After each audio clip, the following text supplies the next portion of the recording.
Subscribe करें और bell दबाएं ताकि कोई खबर रह न जाए।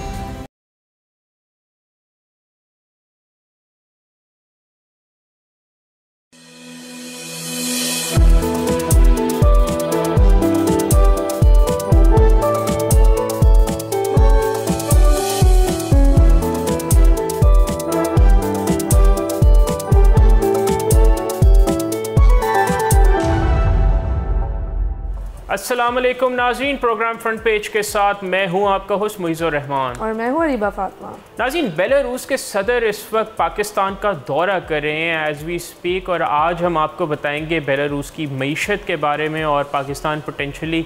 किस तरह का उनसे ट्रेड रिलेशन रख सकता है या दोनों ममालिक आपस में क्या कर सकते हैं, या अगर कोई पोटेंशियल है भी। एग्जैक्टली वील डिस्कस के क्या पोटेंशियल है बेसिकली दोनों ममालिक के माबैन। बात करते हैं कुछ अफगानिस्तान के बारे में। पाकिस्तान का हमसाया मुल्क अफगानिस्तान जो 2 दहाइयों तक जंग का मरकज़ बना रहा था, इन दिनों आलमी ताकतों चीन और रूस जैसे ममालिक के सरमायाकारों की तवज्जो का मरकज़ बन चुका है। हालिया कुछ हफ्तों से अफगानिस्तान के दरियाए अमू जहां तेल और गैस की तलाश में दोनों ममालिक के सरमायाकार पेश दिखाई दे रहे हैं, और इन ममालिक के सरमायाकार हालिया दिनों में तालिबान की माशी सरगर्मियों में मसरूफ़ अमल दिखाई दे रहे हैं। और अजीज़ साथ ही मैं आपको ये भी बताते चलें कि रूस ने हालिया दिनों में अफ़गानिस्तान के शहर काबुल में तालिबान के आला हुकूमती अहदेदारों से भी अहम मुलाकात की है, और बेसिकली वहाँ पे सोने और तेल और गैस की तलाश समेत कई शोबों में सरमायाकारी की ख्वाहिश का इजहार किया है, जो कि इस सिलसिले की अहम कड़ी है। इस बात की तस्दीक तालिबान के ज़ेर एहतमाम अफ़गानिस्तान के सरकारी TV चैनल ने 17 नवंबर को एक रिपोर्ट में की और बताया कि अफ़गानिस्तान के नायब वज़ीर-ए-आज़म बराए इक़्तिसादी उमूर मुल्ला अब्दुल गनी बरादर ने काबुल में रूसी सरमायाकारों के एक वफ़द से मुलाकात की है। जी बिल्कुल, अफ़गानिस्तान के नायब वज़ीर-ए-आज़म मुल्ला अब्दुल गनी ने मज़ीद ये भी बताया है कि रशिया न सिर्फ हमारे मुल्क के साथ तिजारत करना चाहता है, बल्कि वो अफ़गानिस्तान के साथ अपने तजुर्बात भी शेयर करना चाहता है। रूसी ताजरों की जानिब से इंफ्रास्ट्रक्चर, सनत, तिजारत, ट्रांसपोर्ट, ज़राअत, रेलवे और सेहत के शोबों में सरमायाकारी की ख्वाहिश का इजहार किया गया है। अब्दुल गनी बरादर ने कहा है कि तालिबान हुकूमत रशिया की सरमायाकारों के साथ मुकम्मल ताउन करेगी और मुल्क में पुरअमन माहौल इनकी सरगर्मियों के लिए साजगार साबित होगा। नाज़रीन, आपको इस हवाले से मज़ीद भी आगाह करें कि अब्दुल गनी बरादर ने मज़ीद ये बताया कि चाइना की कंपनी इन चीन की जानिब से दरियाए आमो के बेसन यानी तास, जो दरियाए तास है उसमें तेल के मज़ीद 18 कुओं की खुदाई और गैस की तलाश का काम भी शुरू किया है। अफ़गान हुकाम ने मज़ीद ये कहा कि चीन की तरह रूस का भी इस बात का ख्वाहा है कि अफ़गानिस्तान में गैस, तेल और एनर्जी के शोबे में सरमायाकारी की जाए। ये बात काफ़ी ताज्जुब की इसलिए भी है क्योंकि अफ़गानिस्तान एक ऐसा मुल्क है जिसकी रियासत इस वक्त बहुत कमज़ोर है, जो बहुत ज़्यादा दुश्वारियों से दो चार है, जो इस वक्त यूनाइटेड स्टेट्स के इनखला के कॉन्सिक्वेंसेस भी भुगत रहा है। उसकी औरतों के पास कोई हुकूक नहीं है, उसके बावजूद वो रशिया से एक बराबरी के लेवल पर तजारती कारोबारों के बारे में बातें कर रहा है। रशिया जो एक बहुत बड़ा मुल्क है जिसकी GDP बहुत बड़ी है, लेकिन दूसरी तरफ पाकिस्तान में 65 रुकनी वफ़द जो इस वक्त बेलारूस का आया है, और वो जिस तरह मुख्तलिफ शोबाजात के बारे में बात कर रहे हैं उसमें हमें इतनी ज़्यादा पोटेंशियल नज़र नहीं आती। वो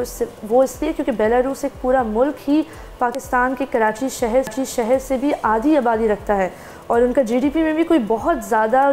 जो है ह्यूमंगस नंबर्स हमें नज़र नहीं आते, जिससे हमें कोई बहुत बड़ा एतमाद मिले कि हमारी बेलारूस के साथ अगर तिजारत बहाल हो गई तो हम माला माल हो जाएंगे। और यहाँ ये बताना बहुत ज़रूरी है कि बेलारूस ने 2022 में पाकिस्तान को $1.23 मिलियन का असलहा फराहम किया था, जो कि बहुत कम रकम है, ज़्यादा नहीं, लेकिन 2021 में दोनों ममालिक के बीच में कुछ $8 मिलियन का आर्म्स ट्रेड हुआ था। नाज़रीन, आपको इस हवाले से मज़ीद करें कि जो ट्रेड का जो टोटल हजम है तिजारत का दोनों ममालिक के माबैन, वो महज $56 मिलियन है, और उसमें भी तकरीबन बेलारूस जो है $17 मिलियन की पाकिस्तान को बरामदात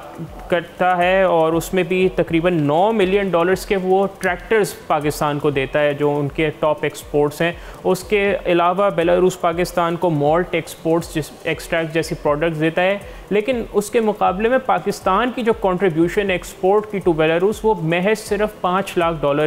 है, और उसमें भी जो अगर मेरे पास कुछ इकोनॉमिक डेटा देखूं तो उसमें भी तकरीबन $5,62,000 में से $3,00,000 का पाकिस्तान मेडिकल इंस्ट्रूमेंट्स बेलारूस को देता है। एग्जैक्टली और आपने बात की टेक्सटाइल की, मेडिकल इक्विपमेंट की, लेकिन यहाँ हमें नज़र आ रहा है कि जो बात हुई है जमाल कमाल खान के बीच में और अलेक्सी कशनेकोव के बीच में, जो इस वक्त बेलारूस के कॉमर्स के मिनिस्टर, एनर्जी के मिनिस्टर हैं सॉरी, और इस वक्त उनकी मुलाकातें हुई हैं। इन्होंने ये भी स्टेटमेंट जारी की है कि कुछ 8 मुआहदे साइन होंगे, लेकिन हमें जो तस्वीर और जो स्टेटमेंट्स नज़र आ रही हैं उसमें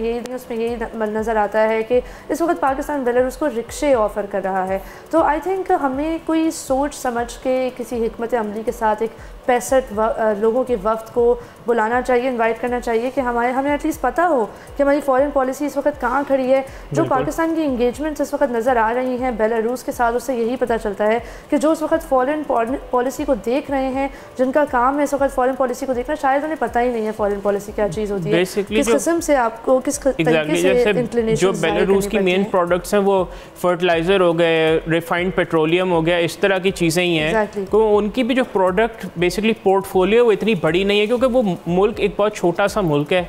तो आप देखते हैं कि आगे इस हवाले से क्या होता है। लेकिन अब देखा जाए, टू बी वेरी ऑनेस्ट, यहाँ पे पाकिस्तान के ऊपर आता है, पाकिस्तान के ट्रेड रिलेशंस चीन से हैं। चीन इस वक्त दुनिया की सबसे बड़ी मार्केट अगर आप कहें तो, मतलब जो प्रोडक्शन है चाइना की, लेकिन अनफॉर्चुनेटली आप पाकिस्तान उस मार्केट से भी, despite being a free trade China के साथ एग्रीमेंट है, उसके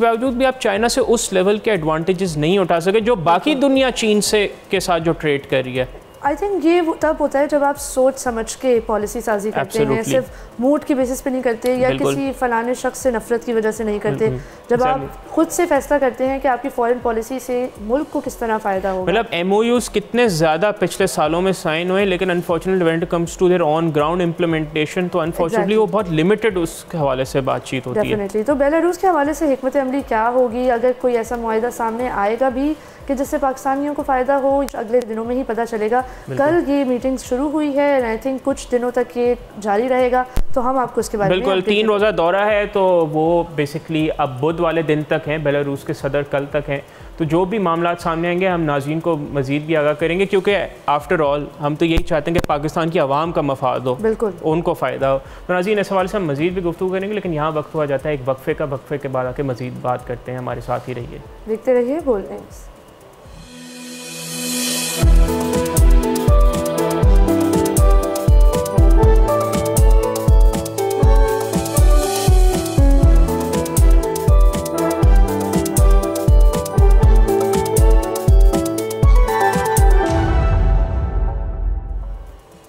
नाज़रीन welcome back to front page. Break से पहले हमने आपको बताया कि बेलारूस की वफ़द इस वक्त पाकिस्तान में मौजूद है और क्या हो चुका है, क्या एक्सपेक्टेड है और किस तरीके से ये पूरा प्रोसेस, जब हम देखते हैं कि एक तरफ बॉर्डर पार अफगानिस्तान रशिया से डील्स कर रहा है और हम बेलारूस जो बहुत ही छोटा सा मुल्क है उससे बातें कर रहे हैं, लेकिन यहाँ आपको बताते चलें कि कुछ ही हमारे जो दूसरे नेबर हैं बॉर्डर के उस पार, ईरान के साथ भी कुछ रीसेंट डेवलपमेंट सामने आई हैं। आपको बताते हैं कि वो क्या है। ईरान ने अनाउंस किया है कि फ्राइडे को फ्रांस, जर्मनी और यूके के साथ वो बात करेंगे न्यूक्लियर प्रोग्राम के हवाले से। ये इस वक्त बयान आया है क्योंकि पिछले हफ्ते थर्सडे के दिन international atomic energy agency IAEA ने ये अनाउंसमेंट की थी, एक रेजोल्यूशन पास किया था कि ईरान का न्यूक्लियर प्रोग्राम जो है उसको सस्पिशन की निगाह से देखना चाहिए। हमें नहीं पता वहाँ क्या हो रहा है और कई सालों से ईरानी हुकाम ने IAEA को अंदर आके इंस्पेक्शन करने की इजाज़त नहीं दी है। इसके साथ साथ ये भी बात की गई थी इस रेजोल्यूशन में कि जो यूरोपियन कंट्रीज़ हैं उनके रिप्रेजेंटेटिव्स को आके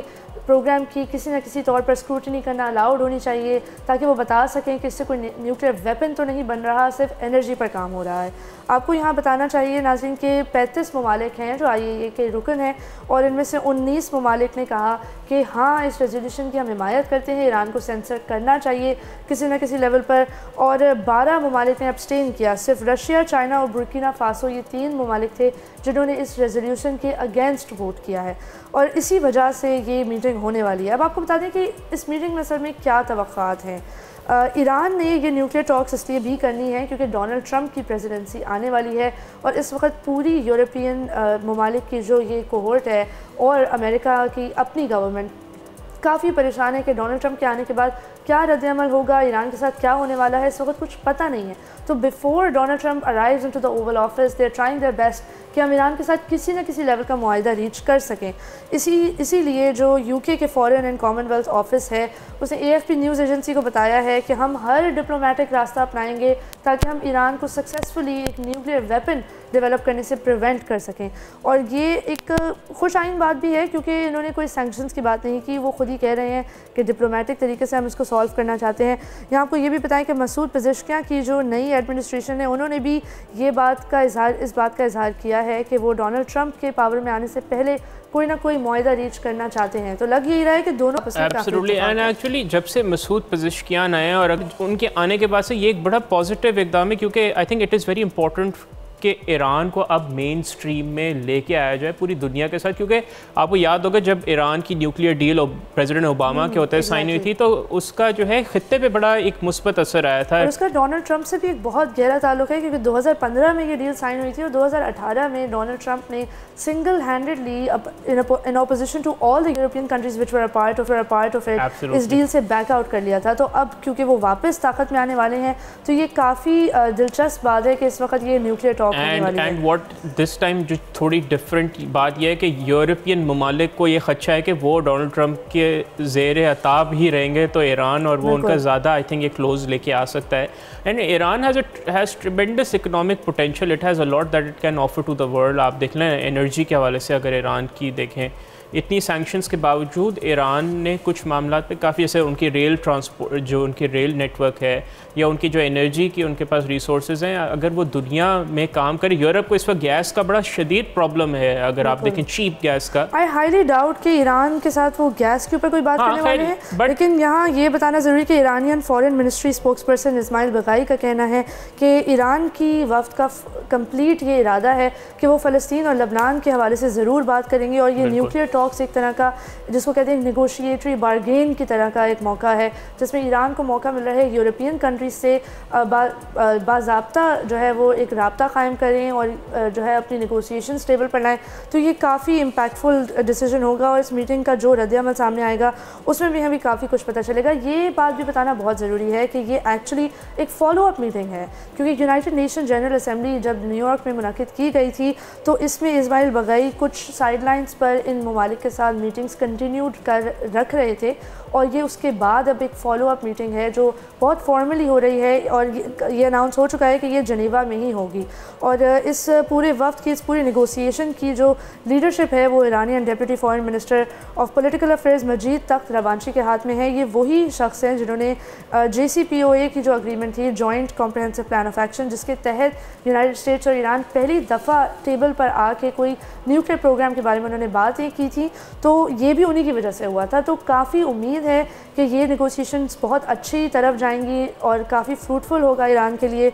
होपफुली। लेकिन ईरान से जो आयतुल्लाह ख़ामनाई हैं उनका भी बयान सामने आया है ICC वारंट्स के हवाले से और उनका कहना था कि बेंजामिन नेतन्याहू को अरेस्ट वारंट नहीं मिलना चाहिए, वारंट मिलना चाहिए, उनको डेथ सेंटेंस मिलना चाहिए। और ये एक बहुत संगीन बयान है और इसमें ये नज़र आता है कि आयतुल्लाह ख़ामनाई के पास एक ऐसी मोरल क्लैरिटी है जो दुनिया के ग्लोबल लीडर्स में मौजूद ही नहीं है कि इस वक्त वो ये डिबेट कर रहे हैं कि ICC का वारंट हम इम्प्लीमेंट करेंगे या नहीं करेंगे, क्या हमें इसको जेनोसाइड समझना चाहिए या नहीं समझना चाहिए। और आयतुल्लाह ख़ामनाई ने इस वक्त ये बयान दे दिया है कि हाँ ज़रूर समझना चाहिए। इनफैक्ट जो सेंटेंस इस वक्त किया गया है नेतन्याहू को वो इनसफिशेंट है। तो कि दुनिया का नक्शा बदल रहा है, ग्लोबल पावर्स के बीच में जो डायनामिक्स हैं वो शिफ्ट हो रहे हैं और फॉरेन पॉलिसी के लिहाज से काफ़ी ममालिक को इस वक्त अब दोबारा सोचना पड़ेगा क्योंकि इस वक्त जो पॉलिसी है उस पर नज़रसानी करने की ज़रूरत है या नहीं।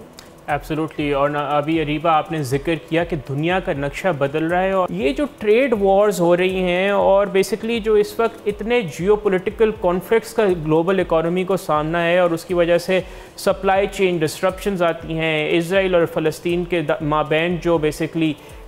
जंग एक है और जो इजरायली जारियत है और जो यूक्रेन और रशिया के मामलात रहे हैं और जो पिछले अगर आप एक दहाई की बात करें जो मशरक़ी वस्ता में जो मामलात रहे हैं, जो अमेरिका के फार्मर्स, अभी आपको याद होगा गुज़िश्ता हफ्ते हमने अमेरिका के जो एग्रीकल्चर का मसला हमने शो पे उठाया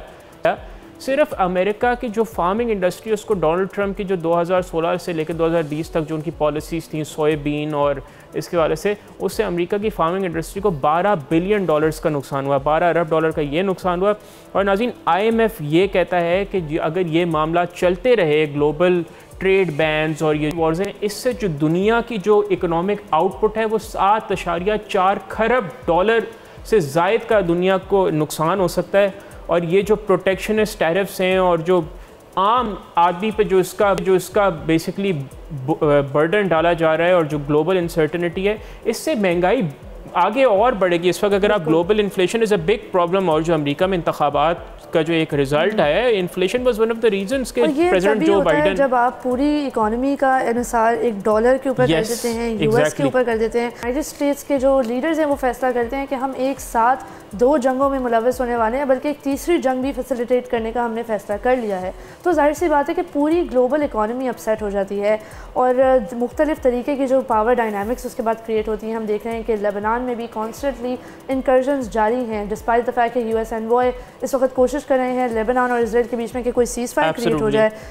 इंकर्जन्स जारी हैं, अटैक्स जारी हैं। अनफॉर्चुनेटली इससे हो ये रहा है कि ये crisis actually this is exacerbating with time, और इससे ये हुआ है कि पूरी दुनिया के सप्लाई चेन का और पूरी दुनिया की मईशत का शराजा एक तरह से बिखर गया है। बिल्कुल, दुनिया का इकोनॉमिक सिस्टम जो है वो एक उसको बहुत बड़ा रिस्क है फेलियर का, और उसके बड़े सख्त इम्प्लिकेशंस होंगे पूरी दुनिया पे, चाहे वो तरक्की याफ्ता ममालिक हो या तरक्की पजीर ममालिक हो। जैसे प्रोलॉन्ग ग्लोबल रिसेशन की बात की जा रही है आगे, अगर नाज़रीन को याद 1997 का फाइनेंशियल क्राइसिस या 2008 का जो मार्केट में रिसेशन आया था, तो दोबारा बात की जा रही है कि जो ग्लोबल इकोनॉमी है उसमें डिफरेंसेस बहुत ज़्यादा बढ़ते जा रहे हैं। इसी के साथ ही प्रोडक्टिविटी नाज़रीन नीचे जा रही है दुनिया की, लोअर वेजेस, टेक्नोलॉजिकल एडवांसमेंट्स, दुनिया काम तो करिए लेकिन उसका इस तरह इकोनॉमिक फ़ायदा नहीं हो रहा। मज़ीद कि जो फ्रेगमेंटेशन हो रही है ट्रेड रिलेशनशिप्स की, हमने बात की अमेरिका की किस तरह पाबंदियाँ चाइना पे लगाने की बात करता है, तो जब तक दुनिया की लीडरशिप स्पेशली जो डेवलप्ड ममालिक होंगे वो जब तक इस पे नहीं आगे बात करेंगे टूवर्ड्स अ प्रॉपर कोऑपरेशन, तो global economy is at a very high risk of a failure. नाज़रीन, दुनिया का नक्शा तब हमेशा बदलता है जब यूएस प्रेसिडेंसी डेमोक्रेट से रिपब्लिकन और रिपब्लिकन से डेमोक्रेट शिफ्ट होती है, लेकिन इसके साथ साथ हम देख रहे हैं कि 3 जगह इस वक्त दुनिया में जंग भी जारी है, ग्लोबल इकोनॉमी को काफ़ी ज़्यादा ख़तरा है और अमीर तर हो रहा है, गरीब तर हो रहा है, लेकिन हमें कोई ग्लोबल स्ट्रक्चर ऐसा शेप होता हुआ नज़र नहीं आ रहा जो इन तमाम पुरानी क़ुव्वतों का, जिनसे ये दुनिया नहीं संभल रही अब, उनको रिप्लेस कर सके। तो जब एक ऐसा मौका आता है तो बहुत ग्रेट अनसर्टेनिटी का टाइम होता है और तमाम ममालिक को अपनी फॉरेन पॉलिसी, अपनी बाकी पॉलिसीज़ और किस तरीके से उन्हें ट्रेड के थ्रू या कोऑपरेशन के थ्रू दुनिया की इकॉनमी को दोबारा रिवाइव करना है, ये तमाम फ़ैसले लेना उनके लिए बहुत ज़रूरी हो जाता है। और जब ममालिक ऐसा फ़ैसला लेते हैं तो दुनिया आगे बढ़ती है, जब नहीं लेते तो सिविल वॉर, वर्ल्ड वॉर, कुछ भी हो सकता है। तो नाज़रीन, ये तमाम वाक़यात चलते रहेंगे, जारी रहेंगे और ये तमाम स्टोरीज़ डेवलपिंग हैं, तो हम आपको इसके बारे में भरपूर तौर पे अपडेट रखेंगे। बिल्कुल नाज़रीन, लेकिन यहाँ हमारे प्रोग्राम का वक्त हुआ जाता है ख़त्म। आपसे अब मुलाकात होगी दोबारा कल इंशाल्लाह। अपना बहुत ख्याल रखिएगा और बोल न्यूज़ के सोशल मीडिया हैंडल्स पर अपना फीडबैक ज़रूर रिकॉर्ड करिएगा। खुदा हाफ़िज़।